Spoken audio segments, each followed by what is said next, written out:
Olá, pessoal. Nós somos do grupo LMF Papaléguas e estamos aqui para apresentar a análise setorial. O setor escolhido pelo grupo foi o setor de saúde suplementar. Meu nome é Matheus e eu faço parte do grupo LMF Papaléguas, juntamente com o Vinícius, com o Silas e com o Felipe.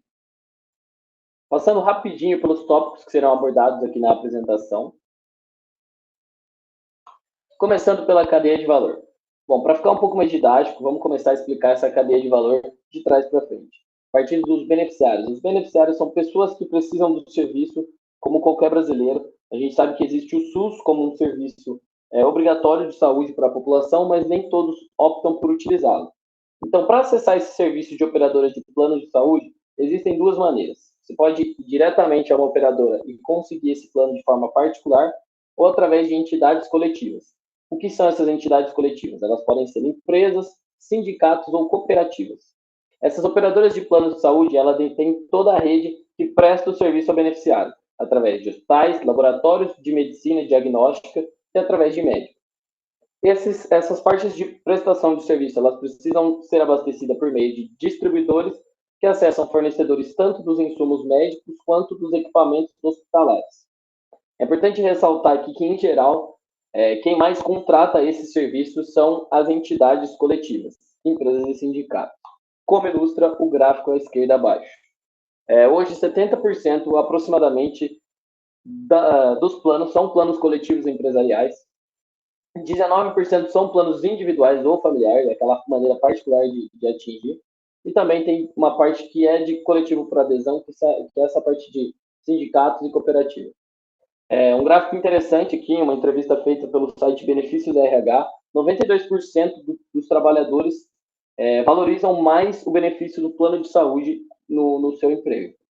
A maior parte dos clientes que utilizam desse serviço estão entre 0 e 18 anos e maiores de 59 anos. A demanda de mulheres nesse setor é maior do que a de homens. O setor é bastante fragmentado, isso indica que existem várias empresas no setor, e é um setor, em virtude disso, com alto número de fusões e aquisições. Falando um pouco sobre esses drivers do setor. Aqui a pirâmide demográfica ilustra que a tendência no Brasil é um envelhecimento populacional, considerando que as pessoas de idade mais avançada são as que mais demandam esse serviço, o que se espera é que o serviço seja mais demandado no futuro. O gráfico abaixo ilustra que a taxa de emprego e de desemprego estão intimamente ligados com o consumo desse serviço. A curva em laranja mostra a variação de beneficiários do plano de saúde e a curva em verde mostra a variação anual do emprego formal, ou seja, estão diretamente ligados. A gente traz aqui também a taxa de câmbio, bastante importante, já que a maioria dos insumos e máquinas hospitalares são importadas, então por isso o câmbio é tão importante. A regulamentação do setor é feita pela Anvisa. A Anvisa resolve todos os problemas sanitários do setor. A ANS garante que o consumidor seja atendido da maneira mais justa possível.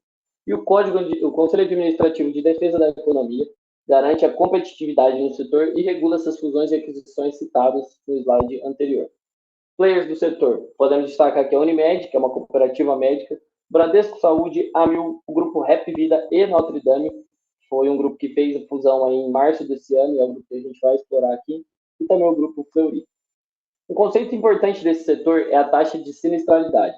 Esse conceito também é usado em mercado de seguros.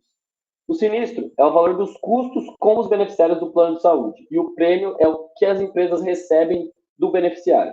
Ou seja, se eu sou uma pessoa que adquirir esse serviço e gasto R$10.000 por ano, por exemplo, com um plano, o ideal que toda empresa calcula é que ela tenha um percentual de 70% a 75% como taxa de sinistralidade. Ou seja, isso indica um custo de R$7.000 a R$7.500 com o beneficiário. Quanto mais baixo puder manter essa taxa, mais indica que a margem de lucro é positiva para essa empresa. Bom, trazendo agora para as forças de Porter, primeiro a gente fala sobre o poder de negociação dos fornecedores. Dentro do setor, existe uma estrutura verticalizada, ou seja, a estrutura inteira da empresa é baseada nos seus próprios insumos. Ou seja, o poder dos fornecedores, nesse caso, é um poder considerado baixo. Trazendo agora sobre a ameaça das entradas de novos concorrentes, a busca por mercados regionais de empresas que procuram a consolidação é o principal concorrente dentro do setor. Sobre a rivalidade entre os concorrentes, a gente pode falar que o setor é bastante fragmentado, ou seja, todas as empresas não consolidadas, elas buscam entrar nesse cenário colocando suas empresas em outros estados, em outras cidades. Sobre a ameaça de produtos substitutos, a gente pode se referir ao SUS. Então, o Brasil é o único país do mundo com sistema único de saúde gratuito, E dependendo da quantidade de investimento em cima disso, o SUS pode ser um grande concorrente, um grande substituto para os produtos da saúde suplementar. Por fim, a gente pode trazer o poder de negociação dos clientes. Em uma parte interna, os clientes eles têm uma baixa negociação em relação aos planos de saúde oferecidos pela empresa X de saúde suplementar, só que na parte externa, os clientes têm um poder grande de negociação em relação às outras empresas, o que elas podem ofertar. Então, trazendo essa relação de interno e externo sobre a negociação dos clientes. Com relação às inovações na área, a gente pode citar, então, a inteligência artificial, então, a questão das triagens, solicitação de dados, marcação de consultas, tudo feito por inteligência artificial, a telemedicina, que vem aí da pandemia, o uso de aplicativos para acompanhar pacientes, monitorar exames e tudo mais, e a impressão em 3D, que é capaz de produzir aí próteses e implantes, que pode ajudar bastante o setor de saúde suplementar. Como o Matheus havia dito, esse ano a gente teve a fusão da Apvida e Notre Dame, formando a maior empresa de saúde suplementar no hemisfério sul.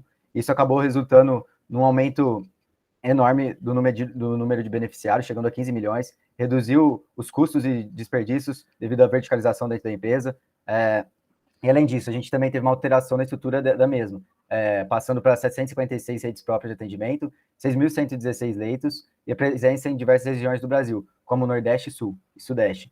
Além disso, a gente teve maior controle na sinistralidade e uma evolução do ticket médio da empresa, como a gente pode ver na imagem direita abaixo. Além disso, a gente tem uma grande preocupação da empresa com os pilares ESG. Eu gostaria de dar um grande destaque na preocupação social da mesma, sendo ela com diversidade, igualdade, desenvolvimento de pessoas, bem-estar, saúde e qualidade de vida, e desenvolvimento da comunidade. E, além disso, ela também tem grandes compromissos, através do índice de ESG, a ONU com as mulheres, e através de vários projetos, como a Vamos, a Escolinha do Sol, Fundação da Ana Lima, parceria com a Estação da Luz, Vida Esporte e projetos em parceria com a Terra Incentivos. Opa, agora eu vou falar um pouco sobre as principais oportunidades da Apvida. A companhia ainda tem algumas possibilidades de aquisições, como a Plamed, a Smile e a HB Saúde, e também tem algumas possibilidades de expansão em outras regiões do país, principalmente porque a Apvida veio do Nordeste, agora atualmente comprou a Notre Dame, que tinha principais operações aqui no Sudeste, e agora tem, mais do que nunca, a Apvida aí uma grande oportunidade de expansão. Além disso, o envelhecimento populacional causado pela transição demográfica, conforme o Matheus falou, também é um forte fator para que a Apvida consiga ampliar seu número de beneficiários. Falando agora um pouco do stock picking, do risco da empresa market share e da margem EBITDA, nós temos aí como risco uma forte concorrência em um mercado muito pulverizado, além de atualmente a Apvida ter as suas margens reduzidas e uma certa dificuldade de controle da sinistralidade, ou seja, a sinistralidade ainda está um pouco alta, tá? Coisa que não era tão comum nos últimos anos aí da empresa. Além disso, a empresa também vai precisar gerar caixa para que seja possível controlar o endividamento. Dessa forma, a gente trouxe aqui o gráfico da margem EBITDA, que caiu aí nos últimos 2 anos de 14,81% para 0,27%. Isso faz com que a empresa perca um pouco esse potencial de gerar caixa, mas também foi porque passamos por uma pandemia onde o setor foi muito impactado, tanto em razão dos desempregos, como a inflação que aumentou aí os custos do setor. Falando agora um pouco do market share, a empresa tem 17,8% do market share em um mercado que é bastante pulverizado, como a gente pode ver aqui nas 8 maiores companhias aí. Esse fato de ter 17,8% fica nítido que a empresa tem algumas vantagens competitivas e vantagens de negociação. Tá? Falando agora um pouco do EBITDA ajustado, a empresa teve 582,3 milhões, uma forte geração de caixa aí, se a gente parar para ver. Além disso, o endividamento, que é um dos principais fatores aí de ter uma dúvida aí quanto à Apvida, que subiu de menos 0,21, ou seja, a empresa não tinha dívidas, tinha caixa, para 2,61 em um ano e depois para 5. Ou seja, seria 5 anos para que, nessa geração de caixa, para que seja possível aí quitar todas as dívidas.